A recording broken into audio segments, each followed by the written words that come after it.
जय हिंद दोस्तों, मैं संजय कुमार आप सभी लोगों का स्वागत करता हूं। हम लाभ और हानि पढ़ रहे थे, उसमें का हम टाइप चेंज करके देख रहे हैं। आज हम सॉल्व करवाएंगे। कुछ इस प्रकार के क्वेश्चन हैं, जैसे कि आर समान कीमत पर दो कार खरीदता है। वह एक कार को 12% के लाभ पर और दूसरी कार को 8% की हानि पर बेचता है। उसके लाभ या हानि का कुल प्रतिशत ज्ञात करें। तो अब हम इसमें देखते हैं, जब कोई व्यक्ति कुछ सामान खरीदता है तो वो उसका क्रय मूल्य होता है। क्रय मूल्य का मतलब 100 होता है और एक विक्रय मूल्य होता है। तो जैसे वो दो कार खरीदा था, तो एक ए हो गया और दूसरा बी हो गया। अब क्रय मूल्य तो दोनों का सेम है।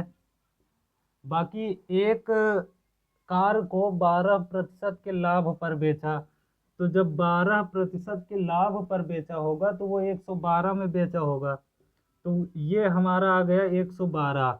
और दूसरी कार को 8% की हानि पर बेचता है, तो 8% की हानि पर बेचा, तो ये हमारा आ गया 92। अब हम ये देखते हैं कि इसमें उसके लाभ या हानि का कुल प्रतिशत ज्ञात करें। अब हमें कुल प्रतिशत ज्ञात करना है, तो दोनों क्रय मूल्य कितना बन रहा है, तो ये 200 बन रहा है। और इधर विक्रय मूल्य कितना बन रहा है, तो ये बन रहा है हमारा 204। तो अब वो लाभ या हानि प्रतिशत पूछा है, तो उसको यहाँ से लाभ हो रहा है 4 का। अब ये 4% आंसर नहीं है, अब हमें इसको प्रतिशत में चेंज करना पड़ेगा, क्योंकि ये 4 का लाभ हुआ है। 4 का लाभ हुआ और 200 पर, 4 का लाभ हुआ 200 पर गुणे 100। अब हम इसको यहाँ से काट देंगे तो हमारा आंसर आ जाएगा 2। अब हम इसको एक ट्रिक के माध्यम से समझा सकते हैं। जैसे हम बता रहे हैं कि ये जैसे एक को 12% के लाभ पर और दूसरे को 8% की हानि पर बेचता है। तो अब हम इसको ट्रिक के हिसाब से कैसे सॉल्व करेंगे, जैसे 12 माइनस 8 बटे में 2, ये हमारा हो गया ट्रिक।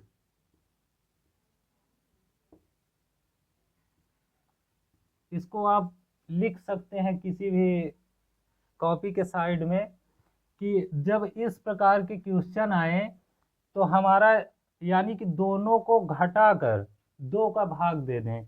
जब एक पर लाभ हो एक पर माइनस हो, तो हमें दोनों को जोड़कर 2 का भाग दे देंगे। तो यहाँ से कितना आएगा, 4/2। तो यहाँ से आ जाएगा हमारा 2 आंसर।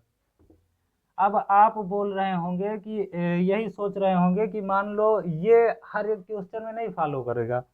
मान के चलिए जैसे यहाँ पे हानि प्रतिशत कम है, लाभ ज़्यादा है, तो इसका एक ये सैल्यूशन है, जैसे हमारा लाभ ज़्यादा है तो जो आंसर आएगा वो प्लस में आएगा, जैसे वो लाभ में रहेगा। अगर हानि प्रतिशत यहाँ पर ज़्यादा है तो जो आंसर हानि, जैसे यहाँ पे हम 12 लिख देते हैं, जैसे यहाँ पे 12 हो जाए और यहाँ पे हमारा 8 हो जाए, तो ये -4 बच रहा है। जब -4 बच रहा है तो यहाँ पे जो आंसर आएगा यहाँ पर 2 आएगा, तो ये 2% की हानि हो जाएगी। लेकिन यहाँ पर दिया हुआ है कि हमारा 12% का लाभ हुआ है। जैसे 12% का लाभ हुआ है और 8% की हानि हुई है, तो हानि कम है और लाभ ज़्यादा है, तो जो आंसर आएगा वो लाभ की तरफ हमें ले जाएगा। यानी कि लाभ ज़्यादा रहे तो लाभ का आंसर आएगा, और जब माइनस में हो तो हानि का। अब यहाँ तक आप समझ गए होंगे। अब हम अगला क्वेश्चन देख रहे हैं। अब जैसे ये हमारा अगला क्वेश्चन है, 40 वस्तुओं का विक्रय मूल्य 60 वस्तुओं के क्रय मूल्य के बराबर है, तो हमें इसमें लाभ ज्ञात करना है।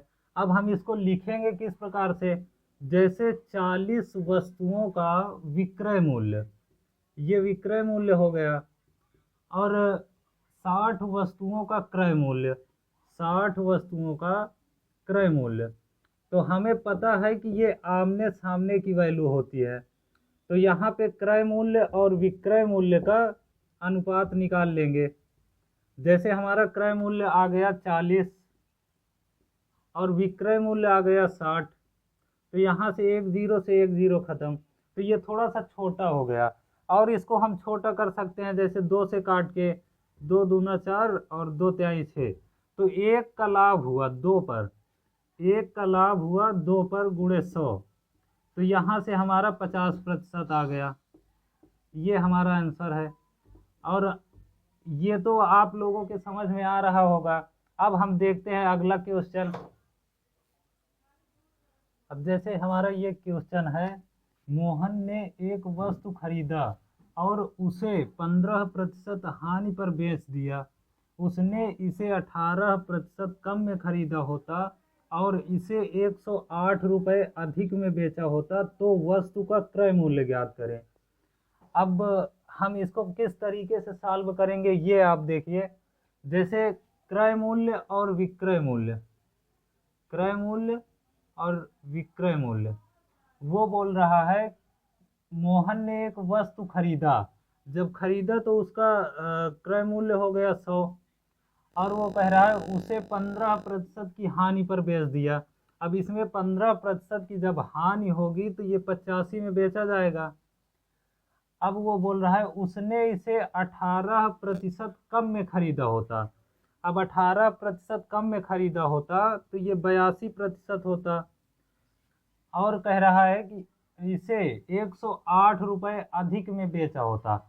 अब हमें यहाँ से यहाँ तक अभी नहीं पढ़ना, तो ठीक ठीक, इसमें थोड़ा सा मिस हो गया है।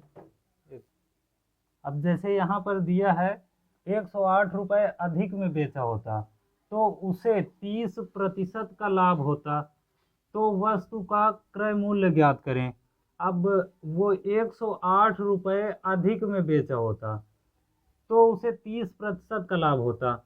अब यहाँ वो 18% कम में खरीदा है, अब ये 30% लाभ होता उसको, तो इसका 82 का हम 30% निकालेंगे।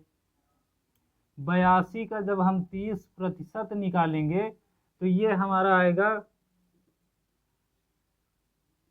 ये आएगा 24.6। तो अब हम इसमें 24.6 जोड़ेंगे, तो जब 24.6 हम जोड़ेंगे तो ये हमारा आएगा 6, 106.6। अब वो बोल रहा है कि 108 रुपये अधिक में बेचा होता। यहाँ से कितना अधिक है, यहाँ से बता सकते हैं कितना अधिक है। 15 6 21, 21.6। अब यहाँ पे अधिक है 21.6 और वो 108 रुपये अधिक में, 108 रुपये अधिक में बेचा होता, तो ये 21.6 की वैल्यू 108। अब हमसे क्रय मूल्य पूछा है तो हमें 100 की वैल्यू निकालनी है। अब हम 21.6 को नीचे ले जाएंगे और 100 को गुणे में ले जाएंगे।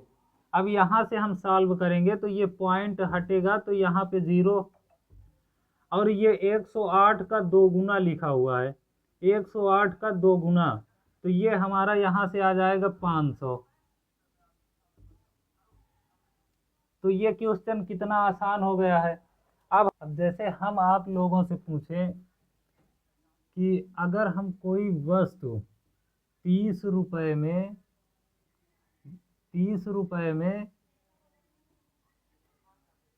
3 वस्तुएं खरीदा, तो एक वस्तु की कीमत कितनी होगी।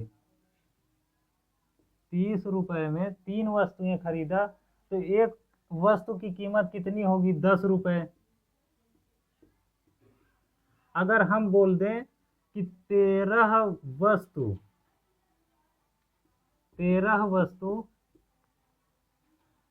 390 में खरीदा, तो एक वस्तु की कीमत कितनी होगी। तो ये हमें पता है कि 339, ये हमारा 30 आ जाएगा एक वस्तु की कीमत।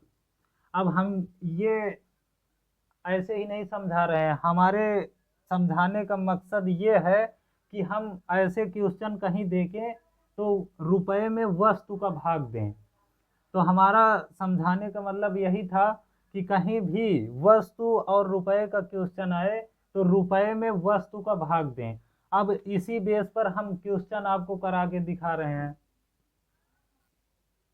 अब जैसे हमारा ये क्वेश्चन है, यदि कोई व्यक्ति 12 रुपए में 15 पेंसिल खरीदता है और 15 रुपए में 12 पेंसिल बेचता है, तो लाभ या हानि प्रतिशत ज्ञात करें। अब हम इसको कैसे सॉल्व करेंगे? जैसे हमारा एक क्रय मूल्य है और विक्रय मूल्य। अब ये बोल रहा है कि कोई व्यक्ति 12 रुपए में 15 पेंसिल खरीदता है। हम आपको क्या समझाएं, कहीं भी ऐसा दिखे तो रुपए में वस्तु का भाग लगाएं। तो ये 12 रुपए में 15 पेंसिल खरीदता है। अब वो कह रहा है कि 15 रुपए में 12 पेंसिल बेचता है। 15 रुपए में 12 पेंसिल बेचता है। अब हम इसको सॉल्व कर लेते हैं। जैसे 4 तिया 12, 3 से काट लेते हैं। 3 चौक 12 और 3 पचे 15, 3 चौक 12, 3 पचे 15, 3 पचे 15, 3 चौक 12। अब यहाँ हम क्रॉस में गुणा करवाते हैं।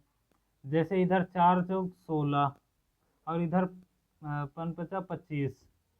अब हमारा यहाँ से 9 रुपए का लाभ हुआ। अब ये 9 रुपए का लाभ हुआ तो ये 9% नहीं है, हमें इसे प्रतिशत में चेंज करना पड़ेगा।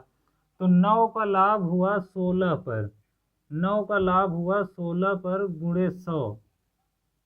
अब 4 चौक 16 और ये 25 बार में गया तो 9 पचे 45 और 9 दून 18 और 4 22। तो ये हमारा आ जाएगा 4 4 पंचे 20 और 4 पंचे 20, 4 छंग 24, 4 दूना 8 और 4 पंचे 20। तो ये इतने 56.25% का लाभ होगा। अब ये क्वेश्चन आप समझ गए होंगे। अब हम देखते हैं अगला क्वेश्चन। अब जैसे हमारा ये अगला क्वेश्चन है, एक फुटकर विक्रेता ने कुछ सामान 1456 रुपए में खरीदा और उसने 1/3 सामान को 9% की हानि पर बेचा। शेष भाग को कितने प्रतिशत लाभ पर बेचा जाए ताकि पूरे लेन देन में 13% का लाभ हो। अब एक बात बताइए, जैसे हम बोल दें कि किसी वस्तु का या किसी सामान का 1/4 भाग खत्म हो गया तो वो बचा कितना? तो वो बचेगा 3/4 भाग। ये आप समझ रहे हैं इतना? तो ये बोल रहा है कि उसने 1/3 सामान को 9% की हानि पर बेचा। 1/3, अगर 1/3 को बेचा तो बचा कितना उसके पास? तो उसके पास 2/3 भाग सामान बचा। अब वो कह रहा है कि शेष भाग को कितने प्रतिशत लाभ पर बेचा जाए ताकि पूरे लेन देन में उसे 13% का लाभ हो। अब हम अपने माध्यम से इसको सॉल्व करवा रहे हैं। जैसे ये 1/3 भाग को यानी कि 1/3 सामान को 9% की हानि पर, तो हम 1/3 लिखकर और गुणे में 9, ये 9% है और हानि है तो इसके आगे माइनस लगा देंगे। अब बराबर, अब ये बोल रहा है कि शेष भाग बचा हमारा 2/3। अब वो कह रहा है कि शेष भाग को कितने प्रतिशत लाभ पर यानी कितने प्रतिशत लाभ पर बेचा जाए ताकि पूरे लेन देन में इसे 13% का लाभ हो। बस अब ये इतना बड़ा क्वेश्चन हमारा ये इतने छोटे से लगाने पर क्वेश्चन का आंसर आएगा। अब इसको हम सॉल्व कर लेते हैं। जैसे 3 तिया 9, अब ये माइनस का आ रहा है तो -3 2/3 गुणे P बराबर 13। अब ये माइनस का 3 है तो ये इधर जाएगा तो इधर प्लस का हो जाएगा। अब यहाँ से ये हमारा हो जाएगा 2/3, 2/3 गुणे पी बराबर 16। तो ये हमारा कट जाएगा 2 8 16, अब 8 3 24। तो ये हमारा आंसर आ जाएगा 24%। तो